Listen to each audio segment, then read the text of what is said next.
The Greenwich Police Department was dealing with a hell of a case. Amanda Hayes, a socialite wife dripping in diamonds, was sobbing so hard she could barely breathe, pointing a trembling finger at her empty bank account on her phone. $100 million. $100 million. I was in the bathroom for 5 minutes, and it's all gone. The amount was staggering. The case became a top priority, and the department's entire tech crimes unit swarmed the Hayes family estate. Half an hour later, all clues pointed to Amanda's own iPhone. There was no sign of a hacker, no evidence of a phishing scam or fraudulent transfer. There's only a single, tiny handprint smudged with dried milk that had been used to unlock the screen. Security footage showed the suspect was less than 3 feet tall and, after committing the crime, had calmly walked over to the coffee table and picked up a warm bottle of milk. And now, here I was, sitting in a child's booster seat in an interrogation room, sucking on a pacifier. I looked at the room full of bewildered police officers, sighed, and thought to myself, this generation of adults really can't handle pressure. So I used $100 million to buy the dip. Is that really a reason to make such a big scene? 1. In the mirror, a little kid in yellow ducky print boxers was rubbing his eyes in despair. That kid was me. In my previous life, I was Cole Warren, the infamous Wall Street Reaper. A freak accident. And now I'm reborn as Cody Hayes, the 5-year-old sole heir to a massive fortune. Once my old memories finished merging with my new brain, I was forced to accept this absurd new reality. A sweet, slightly clueless voice drifted in from the living room. It belonged to my mother in this life, Amanda. Mr. Sterling, are you absolutely sure this Evergreen Radiance Fund has a guaranteed 20% annual return? I peeked my head around the doorframe. A man with slick back hair and a cheap suit was jabbing a finger at an iPad, practically spitting with excitement. Mrs. Hayes, just look at this perfect upward trajectory.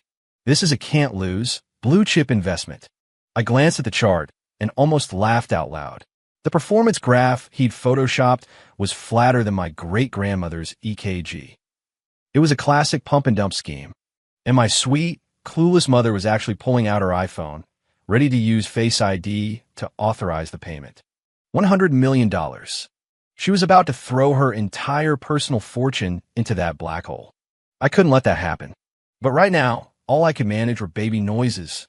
I couldn't even form a complete sentence. In a moment of desperation, I grabbed a sippy cup of milk from the table and toddled towards them. Oopsie. I faked a stumble, sending the entire cup of milk splashing directly onto Mr. Sterling's crotch.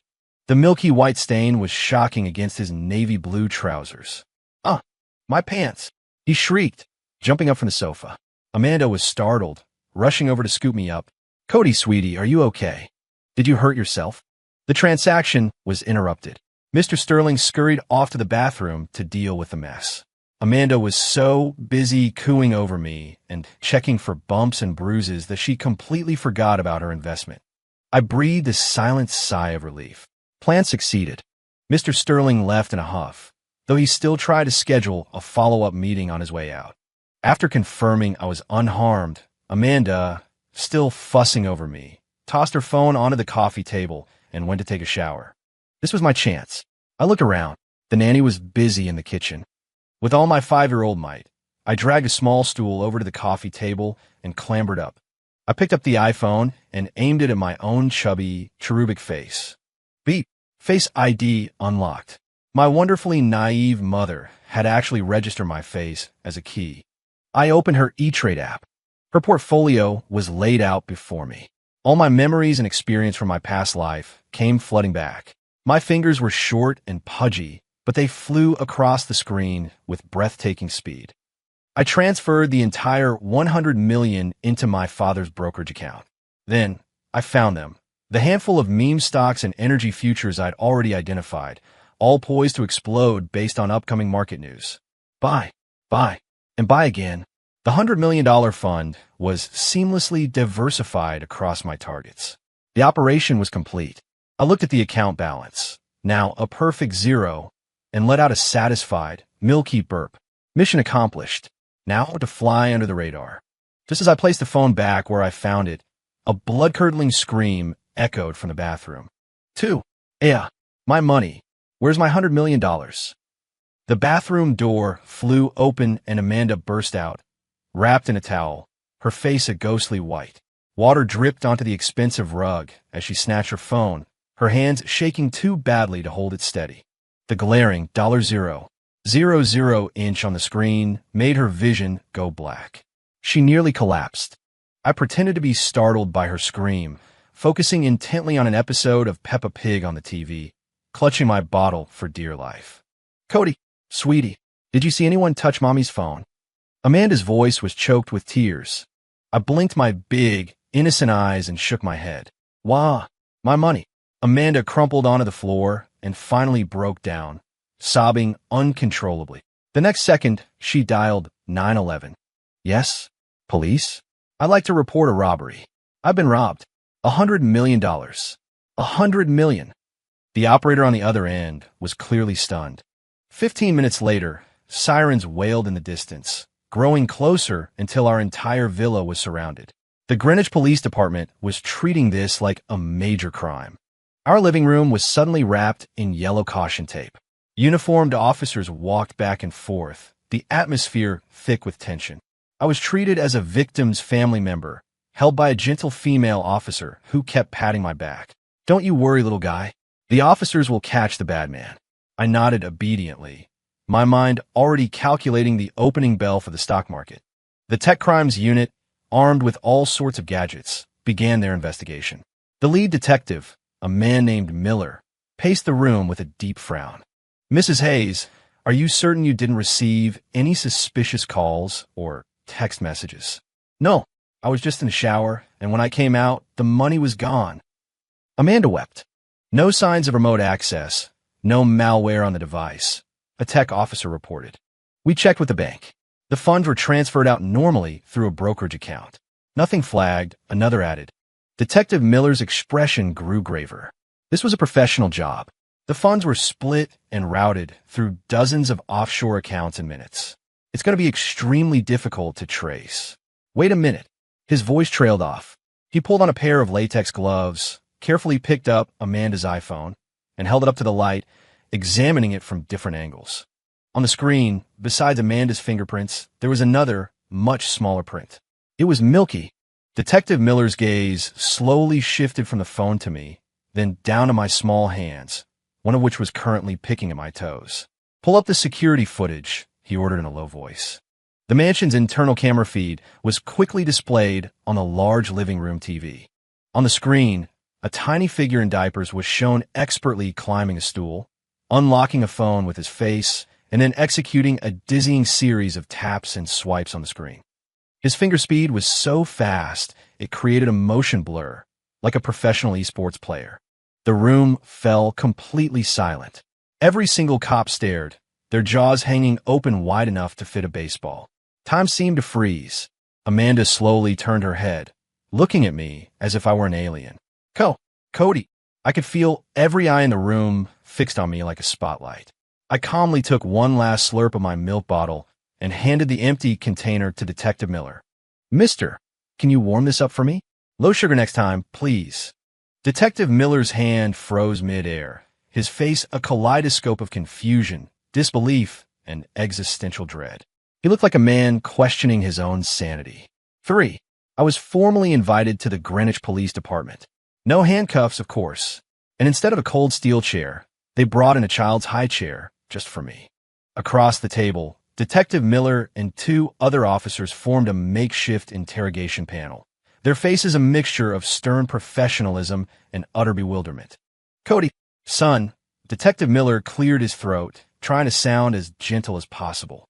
"Can you please tell us where you transferred the $100 million? I clutched my little bottle, wanting to tell him I'd used the money to short a tech stock on the NASDAQ that was about to go bust, while also buying up a few energy futures. But when I opened my mouth, all that came out was baby talk. Money. Go bye-bye. I tried my best to form the words, but my 5-year-old vocal cords were uncooperative. The 3 officers stared at each other, their confusion deepening. Just then, the door to the interrogation room burst open. My uncle, Howard Hayes, stormed in with a lawyer in a pinstripe suit. As soon as he entered, he started shouting, "What a disgrace! My brother is out of the country for a few days, and this is what happens Howard had a sharp, greedy face, and the look he gave me was filled with disgust. He marched right up to Amanda and started yelling, jabbing a finger in her face. Amanda, I told you this would happen if you were in charge of the finances. And now look, $100 million gone, wasted by this. This dumb kid. He turned on me, spittle flying from his lips. Look at the brilliant son you've raised. Is he mentally deficient? Did he spend $100 million on video game power-ups? Or donate it to some streamer? Amanda was already overwhelmed, and his tirade brought fresh tears to her eyes. Still, she instinctively pulled me behind her. That's not true. Cody didn't mean to. He probably just pressed something by accident. By accident? Howard sneered, his voice dripping with venom. You accidentally lose $100 million? He's a liability. This was crucial liquidity for the Hayes Corporation. I won't stand for this. I'm calling an emergency board meeting to have my brother removed as CEO. Amanda was too stunned to fight back. She just held me and cried. I looked at Howard's ugly, avaricious face and sneered internally. I was wondering when I'd get a chance to deal with you. Thanks for serving yourself up on a platter. I peeked out from behind my mom and said, in a surprisingly clear, high-pitched voice, Uncle Howard, your tie is crooked. My vocal cords were working again. Howard froze. I continued, just like the financial reports you've been filing. They're completely fake. The room went dead silent. Howard's face turned a shade of crimson. He was clearly shocked that I could speak, let alone that my first words would be so devastating. You little brat. What are you talking about? He lunged for me, but Detective Miller stepped in his way. Mr. Hayes, please calm down. This is a police station. Howard's lawyer quickly pulled him back, whispering, Mr. Hayes, don't get sidetracked by a child. Our goal today is to secure control of the company. Howard reluctantly backed down, but the look he gave me was murderous. He was already savoring the moment our family would be kicked out of the company. I just took a calm sip of my milk. Found it. I've traced the money. A shout came from outside the room. The tech officer from before burst in, waving a stack of freshly printed transaction records. Detective, all the funds were moved into these brokerage accounts. The full trading history is right here. Howard lunged forward and snatched the papers out of his hand. Without even reading them, he held them up and roared with laughter. Ah, what did I tell you? Look at this. I bet it's all gone. Wasted on some ridiculous futures and stocks. Well, there you have it. A total loss. He slammed the papers down on the table, a look of pure glee on his face as he stared at Amanda. Well, Amanda, what do you have to say for yourself now? $100 million, flushed down the toilet by your son. How are you going to explain this to my brother? The color drained from Amanda's face. She covered her face with her hands, her body trembling. She looked like she was already calculating which pieces of jewelry she'd have to sell to cover the loss. The only sound in the room was Howard's triumphant laughter. Detective Miller picked up the transaction report, at first just giving it a routine glance. But a second later, his hands started to tremble uncontrollably. His eyes bulged. He rubbed them, thinking he must be seeing things. He looked again. The numbers hadn't shrunk. In fact, they seemed to be climbing. Mr. Hayes, Detective Miller swallowed hard, his voice cracking. I wouldn't be so quick to jump to conclusions. Howard was still cackling. What? Is there a couple million left? I guess we should thank my brilliant nephew for his generosity. Detective Miller took a deep breath and slapped the report down on the table. The loud smack silenced Howard's laughter instantly. As of this moment, Detective Miller's voice hitched with disbelief. This $100 million has become $300 million. What? The smile on Howard's face froze, like a clown in a pause video. The air was sucked out of the room. Everyone stared, first at Detective Miller, then at the papers on the table, their faces masks of utter shock. I let out a lazy stretch and hopped down from my high chair, walking over to the table. Only a 3x return. The retail investors on the NASDAQ are getting soft. My childish voice was unervingly clear in the silent room. I pointed a chubby finger at a few lines on the report. Buy the dip, sell the rip, predict the market turn, and max out the leverage. Basic supply and demand, people. Don't act so surprised. Every adult in the room, including the seasoned police officers, stared at me in stunned silence. They were looking at a toddler who barely reached their knees, who still had a slight lisp, explaining sophisticated financial strategies they couldn't even begin to comprehend. In that moment, it was as if they weren't seeing a 5-year-old child.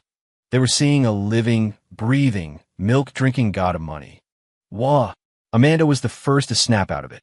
The emotional whiplash from hell to heaven was too much for her. She swept me up in her arms and covered my face in kisses. My baby, my sweet, brilliant baby. Your mommy's little lucky star. Howard's face cycled through shades of green and white before settling on a dead gray. He looked as if he'd been slapped a dozen times. He pointed a trembling finger at me, his lips moving but no words coming out. And no, impossible. It has to be a coincidence. I wiggled out of my mom's embrace, walked right up to him, and looked up. Uncle Howard, do you still think I'm mentally deficient? 5. The station door was thrown open again. A tall, imposing man with an ice-cold aura strode in, looking like he'd just stepped off a long flight. It was Grant Hayes, my father in this life. He'd just landed from a business trip overseas when he got a frantic call from his assistant, saying his wife had called the police because his son had made off with $100 million. He thought I'd been kidnapped and held for ransom and had broken every speed limit to get here. He burst in, expecting a crime scene, only to find the son he thought was kidnapped surrounded by a circle of adoring police officers. Little Maestro, can you take a look at my 401k? Is it a lost cause? Master Cody, what's a safe bet for my retirement fund? And his wife, Amanda, was standing proudly to the side, handing out my autograph photos, which were in fact crayon drawings of Peppa Pig. Grant Hayes' entire worldview was imploding. He pushed through the crowd and lifted me off the floor like I was a sack of potatoes. Cody, what the hell is going on? His eyes were sharp as a hawk's, honed by years of corporate warfare. It was a look that could make a grown man tremble. I decided to play dumb, pretending to be scared. Daddy, money, just tap, tap, tap. The red line turned green. Grant's brow furrowed. He clearly wasn't buying it. Back home, Howard had already vanished. Without a word, Grant carried me into his study and shut the door with a firm click. He placed me in his massive leather executive chair and stood over me, his expression unreadable. Tell me the truth. How did you turn it into $300 million? I continued my performance as an innocent 5-year-old, swinging my little legs, refusing to say a word. Grant stared at me for a long time, searching my face for any crack in the facade. Finally, he pulled a thick document from a pile on his desk. It was the most complex file he had. This is a merger the company is working on. Can you make any sense of it? He spread the document in front of me, clearly testing me. I had no intention of engaging. A simple merger was child's play compared to the deals I used to handle. But as my eyes scanned the clauses, my professional instincts kicked in. The contract was riddled with loopholes. It was so one-sided, it was practically a charity donation. I couldn't help myself. I reached for a red crayon from his pen holder. All over the multi-billion-dollar contract, next to the most fatal trap clauses, I drew circles. Then, inside each circle, I drew a big, lopsided pig's head. When I was done, I tossed the crayon down and gave him a look of utter disdain. Daddy is a dummy. A big pig head. Grant frowned at first, thinking I was just scribbling. But when his gaze fell upon the clauses I decorated with pigs, his expression changed dramatically. A cold sweat broke out on his forehead. Those exact clauses were meticulously designed legal traps set by the opposing counsel. If he had signed, the Hayes Corporation would have been locked in a death spiral. He and his elite team of lawyers had been reviewing it for 3 days, and not a single one of them had caught it. He snapped his head up, staring at me as if I were a creature from another planet. His voice was filled with shock. I yawned, hopped off the chair, and went to find my bottle. This family would go bankrupt without me. It looked like the Wall Street Reaper was back in business, starting with babysitting these 2 giant, clueless parents. 6, despite my little adventure in the stock market, earning a little bit of pocket money, I couldn't escape my fate. I was being sent to preschool. This was a line my mother, Amanda, would not cross. My baby must have a normal childhood, she declared with unshakable conviction. And so I, a man with the mental age of a 40-year-old financial titan, was forced to put on a tiny backpack and walk into a building filled with crying, snot-nosed toddlers. I was the picture of existential despair. Okay, class, today we're going to play duck, duck, goose. the teacher chirped, her voice sickeningly sweet. A flock of little kids cheered. I sat in the corner, clutching my insulated sippy cup, contemplating which market sector to short next. This was all so childish. My desk mate was a girl named Maddie. Her father was a famous Texas oil baron, the kind of guy who had derricks in his backyard. Cody, look, my daddy bought me the new limited edition Malibu Barbie, Maddie said, waving a doll with blonde hair and a vacant smile on my face. I glanced at it and scoffed. A depreciating plastic asset. For that money, you should have told your dad to buy that abandoned industrial park north of town. Why? There's nothing there but old warehouses, Maddie asked, confused. I just shook my head, a mysterious glint in my eye. Some secrets were best kept under wraps. Maddie didn't understand, but she went home and repeated my words verbatim to her father. The oil baron, while rich, was always looking for his next big investment. Half believing, half skeptical, he figured, what's the harm? The next day, he bought the entire forgotten plot of land. 3 days later, the city council announced its new urban development plan. The city was going to build a massive new high-tech development zone, right where the old industrial park stood. The news broke, and overnight, land values in that area skyrocketed by a factor of 10. The oil baron's useless plot of land was suddenly a gold mine. On the fourth day, a stretch limousine pulled up in front of the North Star Academy. Maddie's dad got out, flanked by 2 bodyguards carrying a literal truckload of Marvel action figures and limited edition toys. He stormed into our classroom, grabbed me, and hugged me so tight I could barely breathe, tears of joy streaming down his face. You're a miracle worker, kid. A living, breathing cash machine. The teachers and other students were completely dumbfounded. From that day on, my status at preschool changed forever. I became the undisputed king of the playground. Kids stopped showing off their toys to me. Instead, they lined up to ask for my advice. Boss, my dad's company wants to go public. Do you think it's a good move? Chief, my mom wants to open a new branch of her salon. What's the best location? I now had a permanent entourage of small, runny-nosed followers.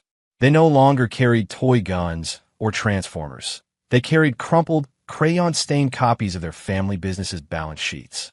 The entire vibe of our classroom shifted.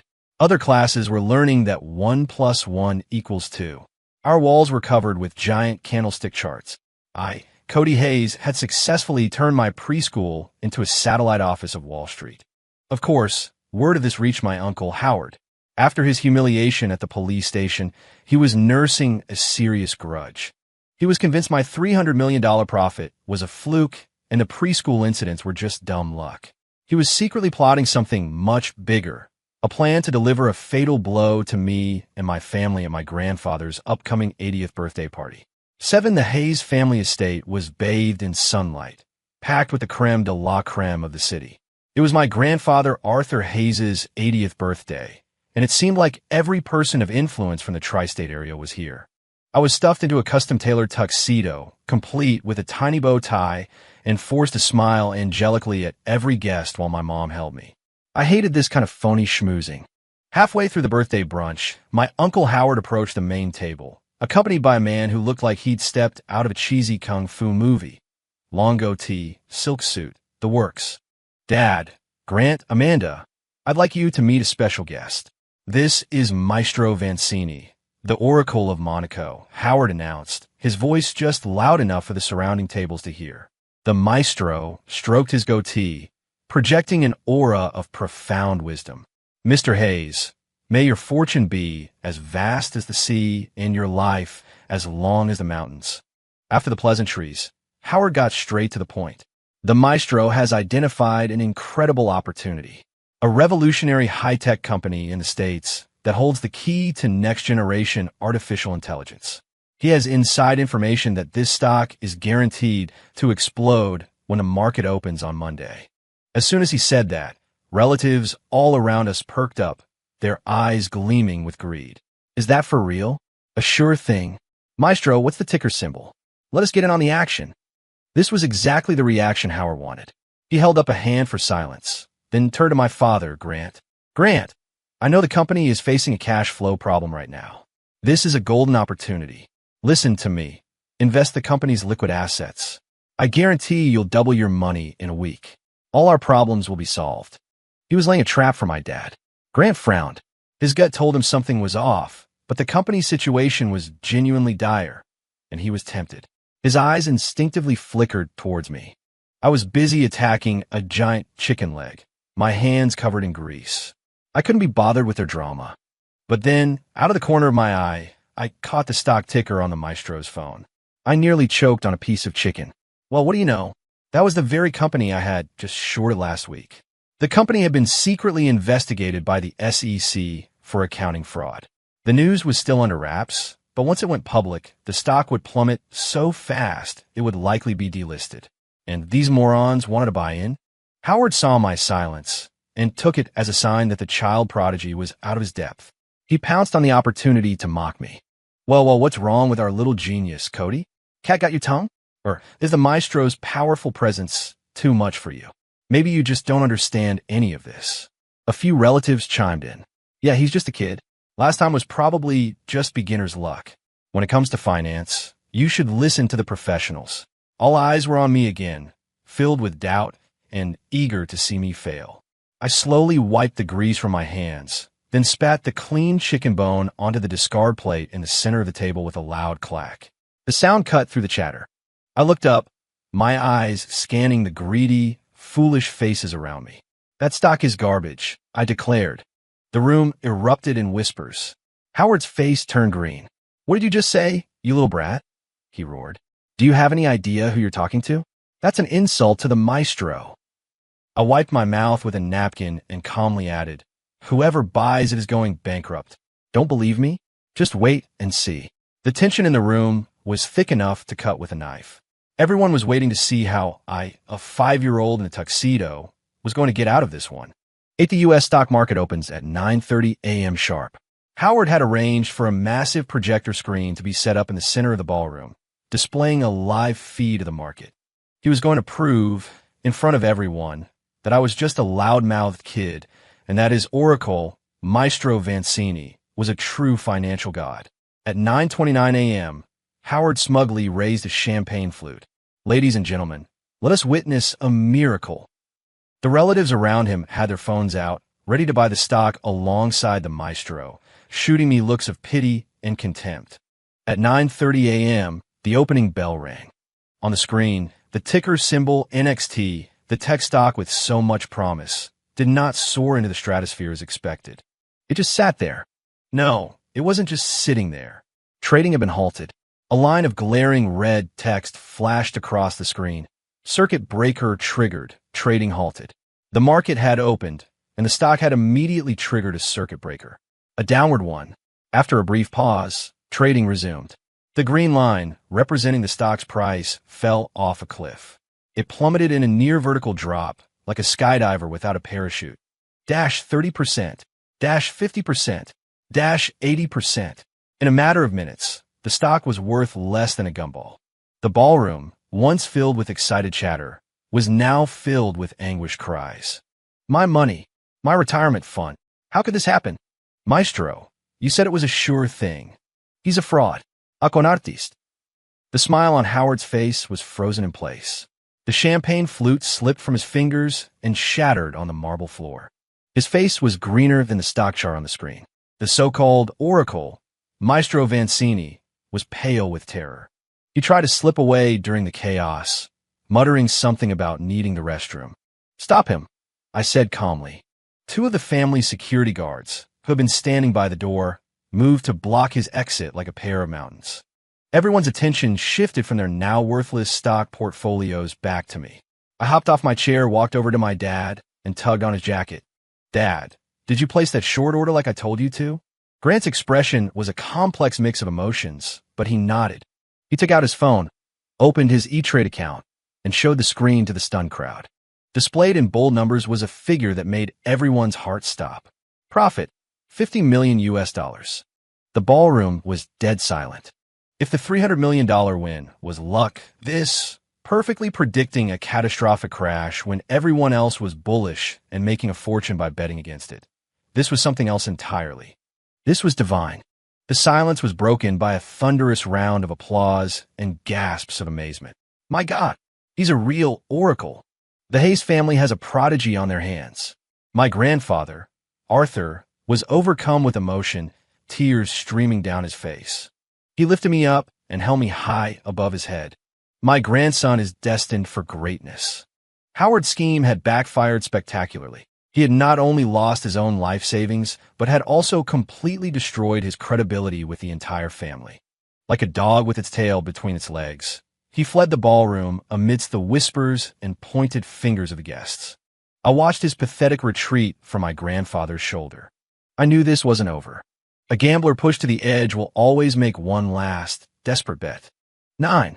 After being kicked off the board of the Hayes Corporation, Howard completely lost his mind. He mortgaged every asset to his name and joined forces with our company's mortal enemy, Vulture Capital, a predatory firm backed by foreign investors. Together, they launched a vicious, hostile takeover of the Hayes Corporation. Suddenly, the market was flooded with negative press about our company. Our stock was hammered by coordinated short-selling attacks, sending the price into a freefall. The banks, smelling blood in the water, started calling in our loans and freezing our lines of credit. Longtime suppliers panicked and began showing up at our headquarters, demanding payment. The Hayes Corporation, once a mighty ship, was now taking on water and about to sink. My father, Grant, hadn't slept in 3 days. His eyes were sunken and bloodshot, and a dark stubble covered his jaw. The atmosphere at home was suffocating. Amanda had stopped watching her mindless reality TV shows and now just sat on the sofa, silently wiping away tears. The staff tiptoed around the house, afraid to make a sound. Just then, Grant's phone rang. It was a video call from Howard. On the screen, Howard's face was twisted in a triumphant sneer. Well, brother. How does it feel? I told you couldn't beat me. Here's the deal. Sell me your controlling shares for $1, and I'll be merciful. I'll leave you enough to retire on, so you, Amanda, and my genius nephew won't end up on the street. His laughter was grating and cruel. Grant's body trembled, not with fear, but with pure rage. He ended the call and leaned back in his chair, exhausted, closing his eyes. After a long moment, he picked up a document from his desk. It was a bankruptcy protection filing he'd had prepared. He was done fighting. He would rather lose everything than see me and Amanda burdened with unimaginable debt. He picked up a pen to sign. Don't sign it. The study door opened. I walked in holding a pink piggy bank. My voice was small, but it carried an authority that could not be ignored. Grant looked up, a bitter smile on his face. Cody, be a good boy and go play. Daddy's busy. He thought I was just being a kid. I didn't say anything. I walked up to his desk, lifted the piggy bank high over my head, and smashed it on the floor. Crack! The ceramic pig shattered into 1,000 pieces. Rolling out from the wreckage was not a collection of coins, but a single, sleek, metallic black card. The American Express Centurion card. The legendary black card. Invite only, with no preset spending limit. This card was the result of the snowball I had started with that first $100 million. Over the past few months, I had quietly rolled it into $30 billion. I picked up the card and slapped it down on top of the bankruptcy papers. Dad, I said, it's time to fight back.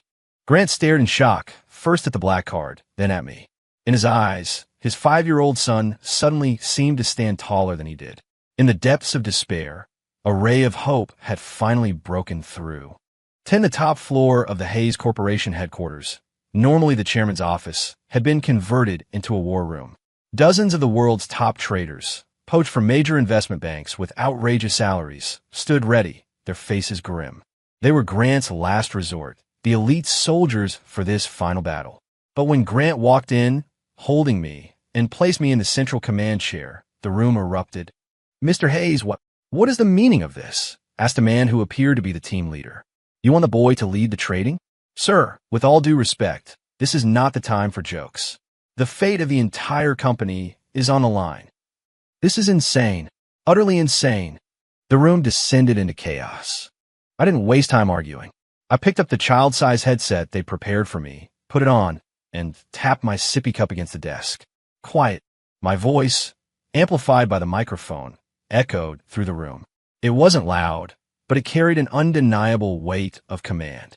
The room fell silent. I expertly pulled up the main data feed on the giant screen, a waterfall of red and green numbers refreshing in real time. Alpha Team on my command. Start placing continuous block trades of 50,000 shares. Drive the price up 3%. Lure them in. Bravo team, get the funds ready. The second they start dumping shares, I want you to sweep all their asks. Don't worry about the cost. Charlie team, I want a full breakdown of Vulture Capital's primary holding fund. I want to see every position they have. You have 5 minutes. A stream of professional, precise, and ruthless commands flowed from the mouth of a 5-year-old.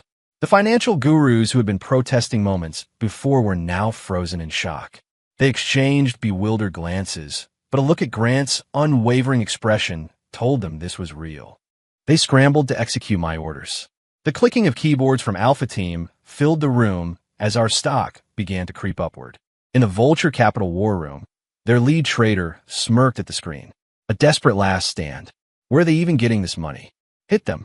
Hit them with 10 times the volume and crush them for good. A massive sell order flooded the market, aimed like a dagger at our stock price. There it is, I said, a glint in my eye. Bravo team now. Buy it all. The traders on Bravo team became a blur of motion. A tidal wave of capital surged into the market, swallowing every single share Vulture Capital had dumped. The Vulture Capital commander stared, stunned. What's happening? Where did they get that much capital? He felt a sudden chill. That trading style, fast, precise, ruthless, leaving no room for a counterattack. I've seen it before. Of course. It's the same pattern as the Wall Street Reaper from all those years ago. Howard, standing beside him, was pale. What Reaper? That's impossible. The one in charge over there is my brother's 5-year-old idiot son. The commander ignored him, sweat beading on his forehead. He had a terrible feeling that they weren't hunting a helpless sheep today. They had just woken up a sleeping dragon. Back in our war room, I watched the numbers dance on the screen and allowed myself a small smile. I wasn't just playing defense. I had already allocated a portion of my funds to a separate, secret battlefield. There, I had quietly begun a reverse takeover of Vulture Capital itself. Today, the roles of hunter and prey were about to be reversed. 11, the closing bell rang through the trading floor like a final judgment.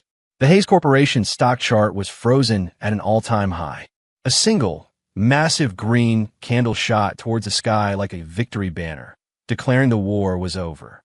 On another screen, Vulture Capital stock price was now just a meaningless string of zeros. They were wiped out, liquidated. Howard had leveraged all his personal assets and even embezzled company funds for this one massive gamble.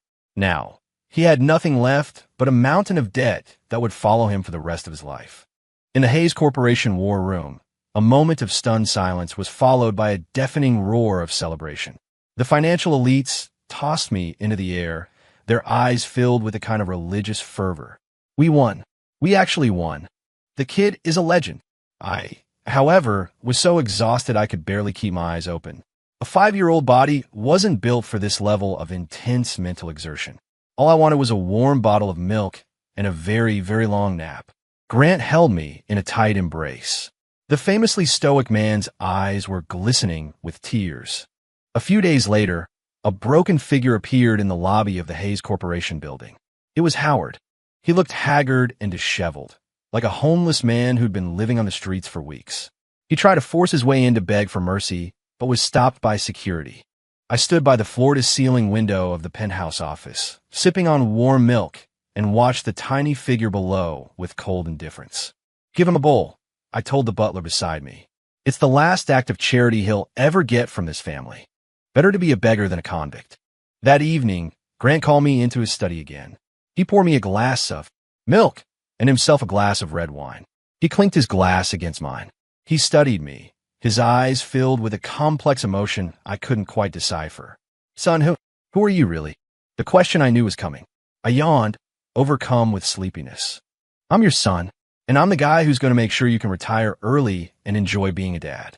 Just as I finished, Amanda swept into the room and scooped me out of the chair. Oh, my sweet baby, you scared Mommy to death. No more dangerous games, okay? If we lose money, Mommy will just make more. I rolled my eyes. It wasn't a game, Mom. It was corporate warfare. But it was fine. The family crisis was over, and the villain had been punished. I could finally live the life I'd always dreamed of. 12, the legendary battle in the stock market turned the Hayes family into the wealthiest dynasty not just in the city, but in the entire country.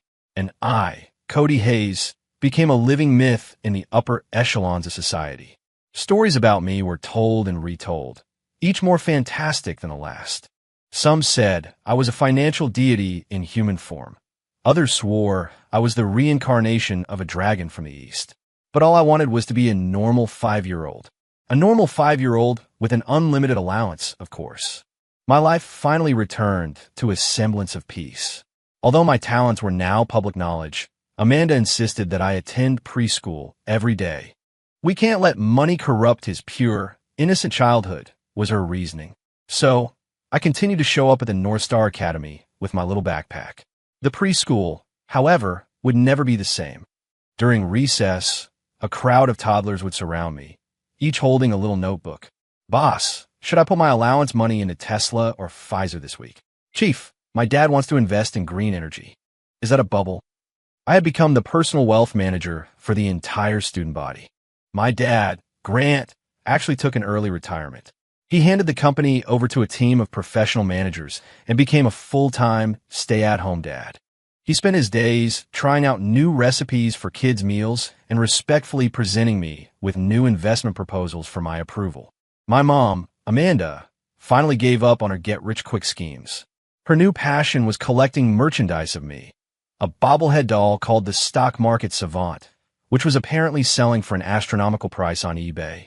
I lay on my custom-made solid gold crib, gazing at the impossibly long string of zeros in my bank account, and sighed. The life of the rich is so simple, so mundane. Suddenly, a report on the International Business News Channel caught my eye. Sources say a mysterious new financial power has swept through the European markets, executing a series of flawless short sells against several legacy financial institutions and netting over 100 billion euros. Market analysts say the trading style is identical to that of the mysterious figure from years ago, known only as the Wall Street Reaper. I looked at the screen and couldn't help but smile. Mission accomplished, fame and glory hidden. Just then, Amanda's voice called from downstairs. "Cody, it's time for your milk." Coming. I did a perfect backflip out of my gold crib, tossed aside the financial report I was reading, and ran as fast as my little legs could carry me towards the sound of my bottle being prepared. After all, the market can wait. Milk comes first.